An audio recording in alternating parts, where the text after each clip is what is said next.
I'm going to start by asking the panelists to introduce themselves. John Tschiderer with Federal Realty, but I'm sure you want to say a little more than just that. Sure. Good evening, everybody. My name is John Tschiderer. I'm with Federal Realty Investment Trust. We are based over in Rockville, Maryland. What's unique about our company in the retail and placemaking world is that we're a publicly traded company on the New York Stock Exchange. And some of the endeavors that you may be familiar with that we do locally, the Village at Shirlington in Arlington County, Pentagon Row in Arlington County as well. And then we have a significant amount of community shopping centers in our portfolio. And in our portfolio, it's mostly East Coast and West Coast, and that's part of our business plan. And I'll get into that a little bit later because Bruce touches on a lot of the issues. I mean, what Bruce provided tonight, I'm worn out just listening to everything he provided. It was a huge history lesson and kind of looking forward on the horizon, you know, what the expectations are. No one can predict the future. But, you know, in our world of endeavorment, in trying to create great places, great opportunities for the consumer, Bruce covered so much, and so I'm happy to share our thinking and what we're experiencing in the real world out there right now as well. So I'm looking forward to it. And Jill Griffin with Arlington Economic Development. Sure. Again, Jill Griffin, Arlington Economic Development. My background is in planning. I've worked with Arlington County for about, over 13 years now. Started in planning and moved over to economic development. And in that realm, I've started branching out into trying to understand retail. I was explaining to my esteemed colleagues on either side that I feel like I'm just still learning it, but I think we had another person that was on a task force and mentioned that every time he thought he had retail figured out, it changed. And in listening to the presentation today, I can see that, and I realize that I've been working also on updating some of the policies and how we go forward with retail here in Arlington. And I was happy to hear that some of my thinking and what we've been going on sort of tracks very appropriately in what I've been hearing and what you all heard this evening. So I'm looking forward to discussion this evening. Okay, I'm going to start with one question, and this is the moderator's preference. It's my question. And this is going to be for John. So Bruce talks about immersive or experiential retail is kind of the new wave and what happens.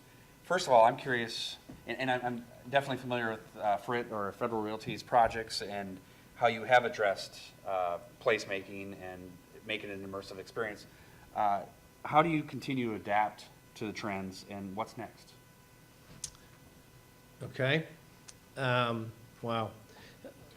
The opportunity that exists in creating place is significant, and the drivers behind that are design, economic conditions, community input, their wants and needs and interests, public sector's wants and needs and interests, and then merging all those in a way that you can create something that is beneficial to everybody, starting with the community and frankly going to people who make the investment like ourselves. So relative to immersive, I mean, obviously that means you want to be embracing. I mean, you want the place and the offerings to meet the needs of the consumer.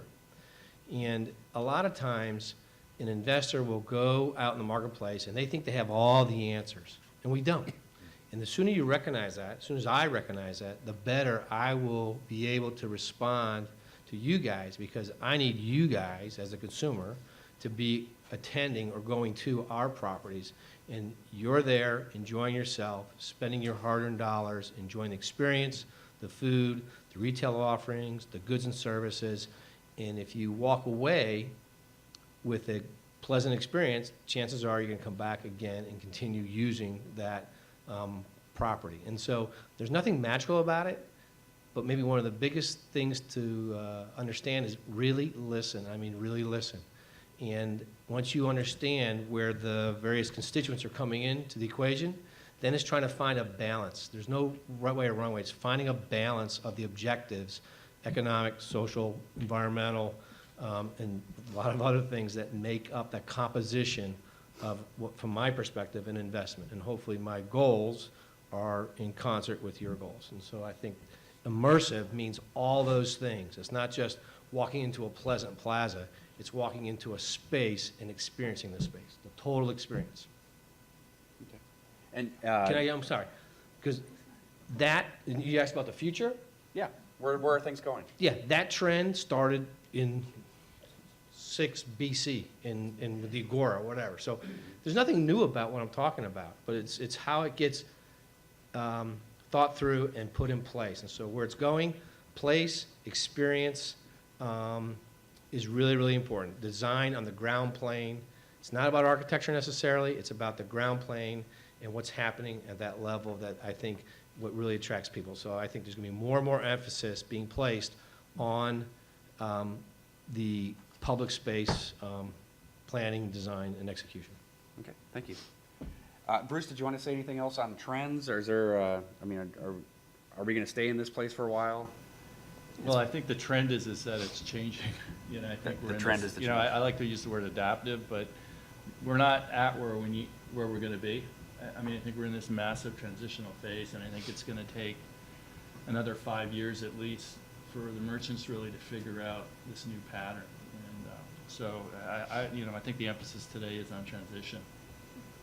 Jason, actually, if you don't mind me asking the two panelists on either side about this question about immersive, I think we've been seeing and hearing about apartment sizes becoming a little bit smaller, and people needing space to entertain. And are you seeing that? Are you realizing that maybe a lot of this idea of the immersive nature of things is because people need places to entertain others, to go out to dinner, to build things, to do other things? Is that, do you see that sort of, sort of on the same path of each other? I think so. I think, it's interesting. I live downtown. I arrived in the city in about 1987, and I lived downtown for about 10 years. And I lived in a building that was designed when there were still horses, so there were no cars. And what was really interesting was it was before the era of air conditioning. So the living spaces were incredibly small. I had these massive bedrooms, because people, you couldn't you sleep in your unit, but you had to live outside because it was so oppressively hot. And then we went through the era of air conditioning, where you saw the living areas greatly expand and the bedrooms shrink to you could barely fit a double bed in there. So now what we're finding is the consumer really is, that's a trend of the boomers. I'm a boomer, and as I mentioned, I live in an apartment. I know my neighbors, but I really don't want to know my neighbors. I think what you see with the young generation, and I think it's maybe an interesting component of our market, because our city has, since I've lived here, it's grown about 2.5 million people, and it's transformed a lot of different social landscapes. But there's a real need, I think, among people moving here to meet other people, because they're maybe don't have their family infrastructure, they're not born and raised here. And what you're seeing now is, again, because they want to be living in an area that's heavily amenitized and sort of ground zero, which is traditionally very expensive. So what they're willing to do is live in a much smaller unit, but now, like at the turn of the century, they want to live outside. So where are they spending their discretionary money and also their lifestyle? It's even the base of the building. You look at these incredible pool environments. They have barbecue grills. They have commercial kitchens where you can throw a party in the lobby. They have movie theaters where you can throw parties. So it's this focus for getting out and meeting people and, changing, living outside to a certain extent.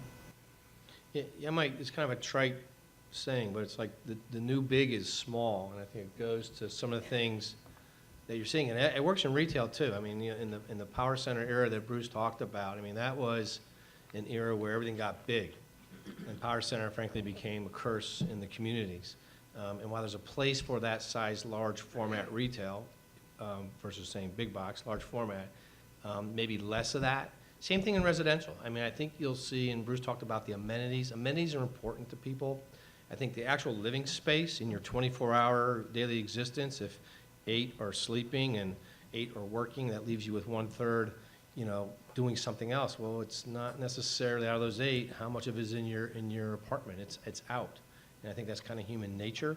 And so people are finding that they can do without a car and do public transportation, can ride a bicycle more, can do with less living space, and that the meeting the need, the social needs, the physical needs outside of the unit can be accomplished. And so, and again, you're always going to get, again, balance is always important. You're going to get, you know, the one bedrooms, the studios, the one bedrooms, the two bedrooms, and the three bedrooms, because there's a variety of reasons why people want space or need space. But I think you're still going to see a trend towards smaller.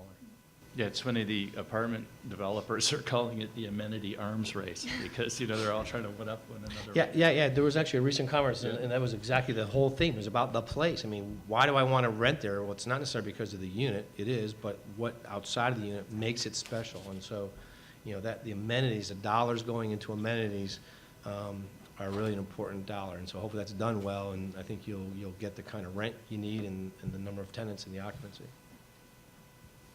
All right, I have a theme developing on parking, specifically for you, John. How has parking affected Bethesda Row? And you know, how should we be thinking about parking moving forward as far as you know, contributing to these projects? Great question, especially in Bethesda Road. I'm not sure if many are familiar with Bethesda since you're on this side of the river, but hopefully you've been over to Bethesda. One of the things that Montgomery County did over there was that they created a parking district, and it allowed us to not have to provide parking. The county, with public taxpayers' dollars, built the parking. And subsequently, we don't need to pay or provide for parking, so we don't have to pay for it. So we could translate that into our construction costs, our development costs with higher rents and meet our return thresholds, which then meets the county's interest in creating economic development. So parking is and will continue to be a necessity. Cars aren't going away. So you still need to provide for parking. I think some of the ratios that are governmentally regulatory stated need to change. I think they need to come down. I think there's clear evidence through ULI studies and ITE studies that the parking ratios suggest that you don't need the 4 per thousand or the 1.5 per residential unit or whatever the standards might be. So parking is important. It's a huge cost on our side of the equation. If that cost can be transferred over to the public side of the equation, like I mentioned, like Bethesda, Montgomery County did, we can create what we created. So it's a necessity, it's a costly necessity, and trying to find that partnering, if you can, with public dollars helps, I think, create economic development, larger economic development goals. And you may have seen some of that. 'Cause we worked with Arlington County over at Village of Charlington in the same way. Sure, and I think at Village of Charlington, there was a unique partnership there with the parking structure that was built. Right. To accommodate basically all of the uses, including a county facility with the library there. And I think with that, there was also recognition of sharing of the spaces, because the library hours may be different than some of the retailer hours and some of the office hours, and it's sort of having that mix of parking available in Charlington really helps that area. It was a great partnership. Yeah. All right, if retail is shrinking, what is filling up the ground floor space, and what should? I'm going to let Jill answer, only because we had some pre-discussion prior to tonight's event, and she has some interesting perspectives that the county Sure. is. I mean, I think getting to the amenity side of the equation is we're realizing that it's amenities for the residents, but also amenities for our office tenants, and sort of some of the side areas, and maybe not the exact 100% corner, but off the beaten path is need for childcare, and we need facilities, and a lot of our childcare facilities actually have to be on the ground floor if they have infants. You know, we have certain building code requirements for childcare. Another thing that we're seeing a lot of, and again, it gets to this whole amenity idea and concept, are medical uses.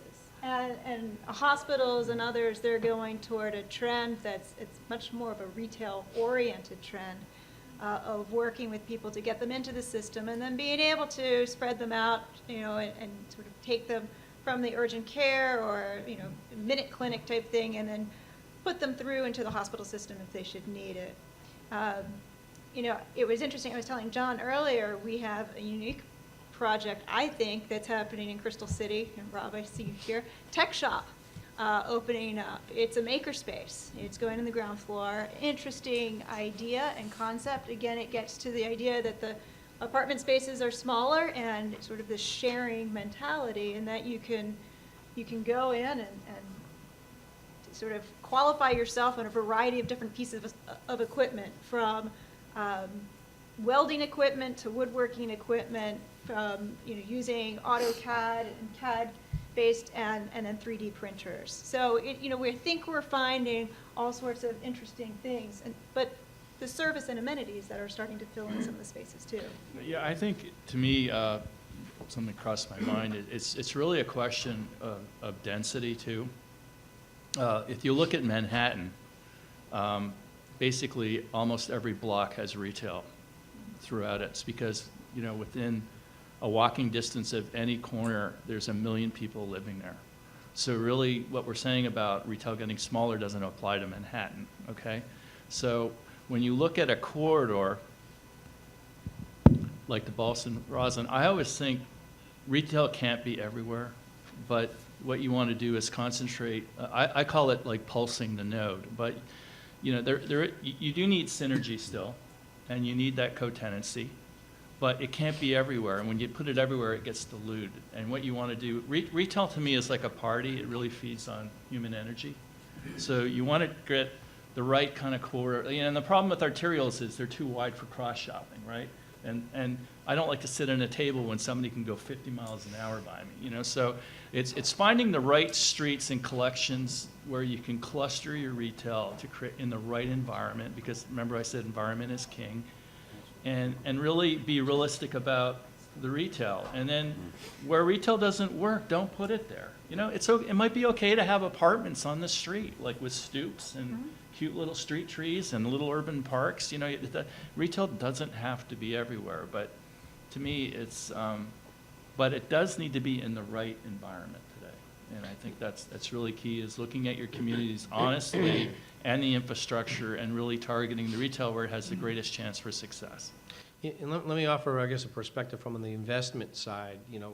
Investors go in and they want to create these great places and great opportunities for the community and, frankly, themselves as an investor. And retailers, per square foot, pay more rent, and there's a cost to deliver the bricks and mortar.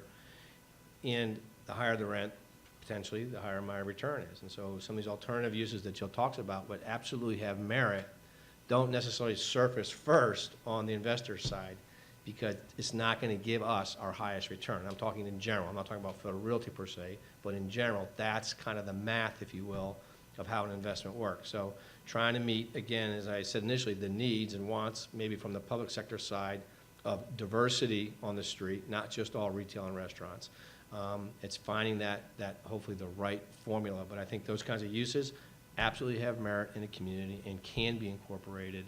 And if that becomes a threshold or a hurdle that has to be crossed, the earlier the investor knows, then the easier it is going to be for them to adjust to that and go through the approval process accordingly. But retail is usually the first retail restaurant, because it's the highest rent, which usually equates to the most significant return for the investment. Well, I think it's important that, it's great if you get the use mix right the first time, and you don't have to have those issues of empty storefronts. But we are finding communities that are over-retailed and having to retrofit what they do. So what can a community do that's over-retailed in terms of policy or land use and economic development? In part of that, I think, is going to be retrofitting to maybe some of those more urban ground floor uses, stoops and the residential development. But I think the policy question is going to be big. Yeah, I think, well, what's interesting thing about retail is, retail needs a market. And if you look at the Richmond corridor, which is interesting, it's US 1, basically it's got a gross oversupply of what I call conventional traditional retail that's become cannibalistic. Cannibalism usually ends up in blight. The solution to that, to me, is eliminate a lot of the bad retail and put more housing. So, it does two things. One, it eliminates bad retail, makes the remaining retail much more competitive for tenants, and also the density increases the market demand, right? So those things are synergistic to me. It's like you're increasing your market density, you're reducing your supply, the quality and character of your retail is going to upgrade naturally through market purposes. you know. So I think what I always recommend, you know, first is if you can densify, it's always a good thing from a retail perspective because you're increasing your market supply and you're, you know, I think eliminating the bad retail with other uses. I mean, if you have a vacant building that had retail and you need to animate it, you know, I mean, I think, Jill, you had some excellent examples of, you know, things you could backfill. Worst case is you just put more housing in that location. You create some loft units or work-live units. They can kind of an interesting feel. But to me, the key in planning, you know, is going to be balancing density to demand and just being realistic about how much density. Yeah, let me offer one thing. I think, to what Bruce is saying, I mean, there's, you know, growth is kind of the general theme always, right? Economic development, economic growth. The one thing that's pretty reliable in terms of growth is population growth. And so if that equates to residential, I'm not sure if it does or doesn't, but intuitively it does. And so retail growth, square foot growth, doesn't necessarily marry up with the population growth and the expendable dollars that the consumer have out there, so. I think another key thing, you know, that I heard that you were talking about more on the outside in, but making certain that our insides are flexible, that they're designed to accommodate a variety of different types of uses that can morph over time. Right. So if there's not a market today, there could be a market in the future if there's enough density there and if Correct. it becomes the right space. So that's sort of from the inside out. But on the outside is also being flexible, and that, you know, what looks like residential today can easily be changed to something that sort of reads as retail tomorrow. Correct. All right, you talked a lot, Bruce, you talked a lot about millennials. What insight do you have for an aging population and their impact on retail? Yeah, that's another actually current trend or a hot topic, I would say. Well, the boomers are an interesting generation because, you know, unlike the GIs, which had a sort of more monolithic existence in assisted living, is, you know, there's obviously an urban trend with them and the desire to really stay connected to their communities. So I think, you know, we're seeing in the multifamily world a really interesting trend to call the term not independent living, but restricted living, where 55 and up there's a lot of people choosing to live in these buildings that don't have a lot of kids and families, but are essentially a multifamily building. There's nothing overly unique. Again, they're amenitized now much more like a hotel. So the yoga studio is actually staffed and they have regular classes, and, you know, there's this kind of movement towards, you know, different stages of aging, and, you know, there's new components getting patched in where it just used to be you lived in your house till you couldn't live in your house and you went to assisted living and then eventually some kind of care facility. Now you're seeing gradations in aging and the ability to have a broader range of offerings. So I think that's very significant. I think in terms of buying and retail, I mean,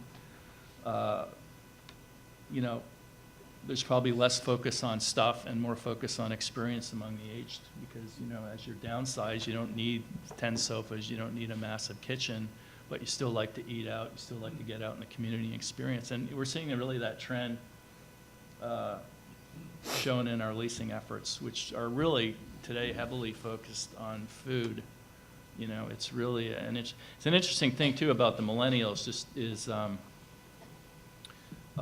you know, I used to drink a $12 bottle of wine because I was saving for my crate and barrel sofa, you know, and, you know, what you see now are younger generations spending $200 on a bottle of wine in a restaurant with friends. It's a much different use of discretionary income. It's much more focused on experience and living in the moment than our generation. And I think that interesting coincides with the aging because I think as you age, you also don't need the crate and barrel sofa now. You need, what you really want is a great meal with friends that you can be engaged with, you know. So you're seeing this reflected in the retail in the urban markets. It's really fascinating. You mean not a lazy boy? Still like my lazy. All right. Oh, I'm a Gen Xer, and my experience with a bottle of wine is a $3 bottle of wine from Trader Joe's. Yeah, that was a good one. $1 chuck, right? It's good stuff. All right, a couple other themes developing. Some questions I want to direct towards Jill. First of all, I mean, this is kind of a tough question, but we can take it. But does Arlington have too much retail, not enough, or just right? And and I'll piggyback on that, what are some of the biggest challenges for retail in Arlington? Sure. In looking at the numbers that we have about 6.5 million square feet of retail here in Arlington. And there's a good amount of that we see in some of our larger shopping centers, Shirlington, Pentagon Center, Fashion Center at Pentagon City, Pentagon Row, Boston Common Mall. So we have some larger centers for sure. And I think we're seeing some of them, thinking about what they're doing in the future, of how they fit into that. We were also seeing, we've been approving with different projects, on average, the past 10-year average or so, about 100,000 square feet of retail every year. In 2013, it was about 71,000 square feet of ground floor retail space.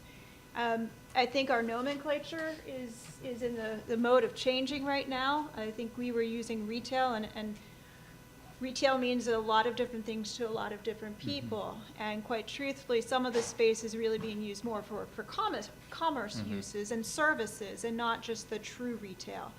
As far as looking at vacancies, we're not necessarily, we don't have super high vacancies. What we've recently started tracking, though, is more of the turnovers. And I think we will see that we have seen a lot of turnovers happen, especially in the locations that really aren't great locations. And I think the other thing that we're seeing is, what's happened is we have seen a dilution. And that we've seen businesses that fill in spaces, and they're not necessarily exactly what we want, but they're great services and they're amenities. These are the small, maybe nail salons, small little cafes, small places to buy a pack of gum, sort of almost a newsstand. And we have them all over, which is great, and it's a great service. And the question is, well, where are the big retailers? And it's trying to find the right locations for them. All right. Okay.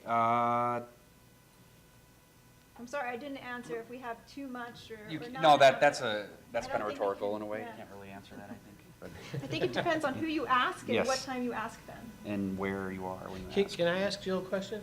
You may. Yes. I've asked you, so. No, it was a great description. When you talked about the big retailers, and I'm not suggesting that federal's into this, but there's a interest by the Targets, Costco, Walmarts of the world to find sites that are more urban. And those are big, 120,000 square foot plus or minus. And there's all kinds of reasons for or not to permit. I mean, from an economic development standpoint, the benefits of something like that, obviously there's the traction component. I mean, does the county have a perspective, or do you have a perspective that you can share with us that talks about that larger format? Sure, I mean, I think a couple of years ago, the county adopted an ordinance, a tour zoning ordinance, about the very large format retailers. And I think there was recognition that there are a variety of issues that come with such large format retailers. More on sort of the impacts they have to the surrounding area. And because of that, it required a special exception process. I just recently read an article of, here we are, a lot of localities have passed ordinances limiting the size of the large format retailers. Well, they're finding ways of fitting into smaller spaces. They're doing models that are much smaller and it works for them in an urban environment, but they still have the drawing power. And those ordinances that may have once been designed to help protect some of the smaller businesses might actually not be doing what they were originally intended to do. And that Target and Walmart and some other stores have found ways to go into the smaller spaces. Yeah. And it's still, there's a competition there. What it does do, it can help areas. It becomes a draw. It becomes that anchor almost. And I think Bruce was talking about, you need a mix of the national and local and regional retailers.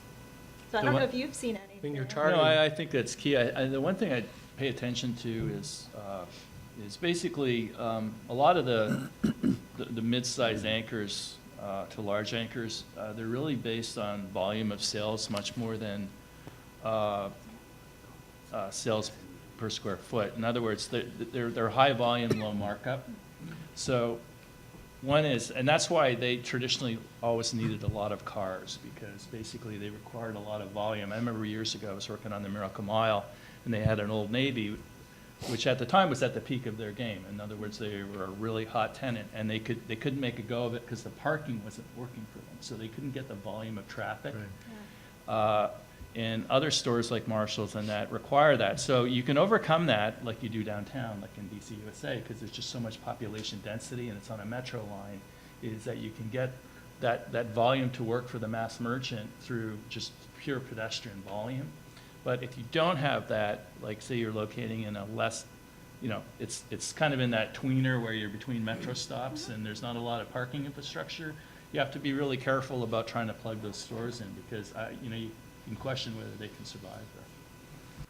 One question about when we have larger retailers, big box stores that are in an urban environment, and this is an urban design question that we deal with all the time, working local government and with site plans, they present a blank facade to the streets. And, sometimes you'll see shadow boxes or some windows that may not be able to see into the building. So what are some of the strategies you've dealt with, John and Bruce and Jill also? What can we be doing to help enliven that streetscape and the presence that storefront puts on the street? It's a really good question. Those are really difficult issues, and I think the foundation of what is trying to be established is actually really pay attention to the street. So in the larger, bigger box retail design and architecture, how much of that retail space is actually on the ground? If it can be up, for example, and there's an example out in Annapolis per Old Town Center, where Target did a wonderful job there. It went up, and they actually put small shop retail underneath. So they created that finer grain sidewalk street retail underneath their large 100,000 square foot floor plate above. If you can't do that, then you got to have that 100,000 square foot floor plate on the ground. It's a struggle because, this false facade, the false storefronts. We actually had the same issue out at Pentagon Row, and we had Bed Bath & Beyond out on the corner. And retailers use wall space. That's where they hang their merchandise. And when we went to Arlington County, they said, we don't want blank walls. And so we ended up putting in, I'll call it, fake storefronts with glass that they stay merchandised. And those are hard to maintain. It's hard to get the tenant to pay attention to it. We don't pay enough attention to it.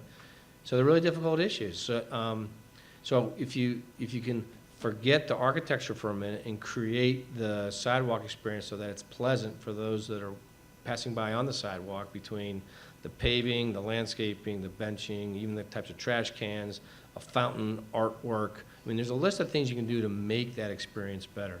If it's important from the community side, I'll use public sector as well as community residents, that we got to have, storefronts. I'm not sure what the right answer is. I don't know, Bruce, I'm sure you guys probably. I think it's elevating the anchors, Right. and I think you really want to get them off the street. I think in new construction, that's doable. I mean, the interesting dynamic, I think, with these big anchors that we're wrestling with is they're low rent payers. The bigger you get in footprint, the lower the rent goes down. So when you're talking about complex mixed-use developments, they're incredibly expensive.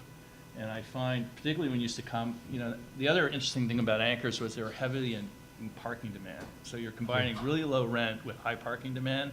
And in urban markets, parking is really expensive. So most of the big anchors don't pencil, so they're a negative. So the reason, though, they get implemented, I think JBG's done a few examples in Tyson's, right, with Walmart. Right. Is they're It's actually a great looking building. Have you been out there? Yes, it's really handsome. It's awesome. They're amortizing the loss of Walmart with the value add in the apartments above. So I've looked at a couple, we're working on an urban grocer right now, and it's above a multifamily building. And basically, the building has 300 apartments. Well, if the grocer can boost the rent by 50 cents a foot, by offering the right amenities for the tenant, it's a $32 million add to the project. Even though if you isolate the deal of the grocer and the cost of parking, it's actually in the negative. But amortized over the whole development project, it's viable. So that's kind of where the complexity of all this comes in. But certainly, you know, the interesting thing, I think 10 years ago, living above a Walmart would be the least appealing thing I could ever imagine. But if you look at downtown, I mean, they're tremendously successful. I mean, it's really remarkable how the world is changing. Okay, retail needs freight service. As we pursue a multimodal transportation planning framework for our urban areas, do we need to rethink retail deliveries?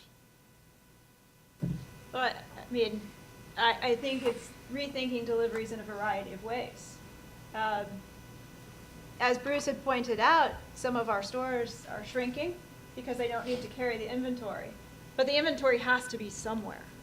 So finding the space and points for distribution along the way is going to be very important. And they don't want to be paying premium rents, I'm certain, for their distribution centers.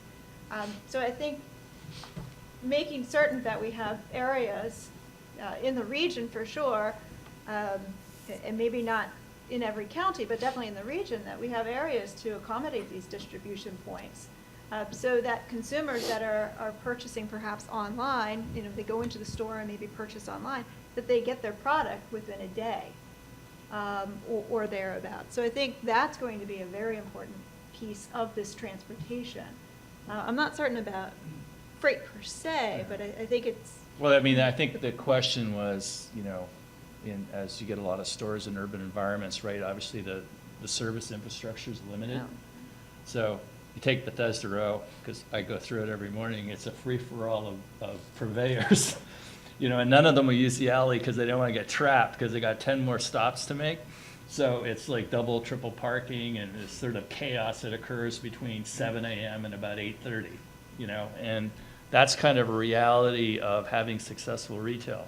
The moral of the story is don't go between the hours of 7 and 8:30. Exactly.